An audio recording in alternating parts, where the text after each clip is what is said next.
Area models are a great way to solve multiplication problems with larger numbers. You're going to need to use 4 boxes in your area model and break up each of the 2 factors. 13 is the same as 10 plus 3, and 19 is the same as 10 plus 9. Now you multiply to find 4 partial products. 10 times 10 is 100. 10 times 9 is 90. 10 times 3 is 30. And 3 times 9 is 27. Our final step in the area model is you add up all of your partial products. So we'll add 100, 90, 30, and 27 for a total of 247.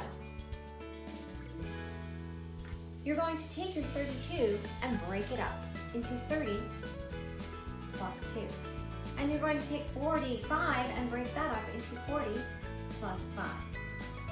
Now you multiply to get a partial product for each box. The final step is to add up all of your partial products, and you come out with 1,440. Area models are a great way to multiply 2 digits by 2 digits.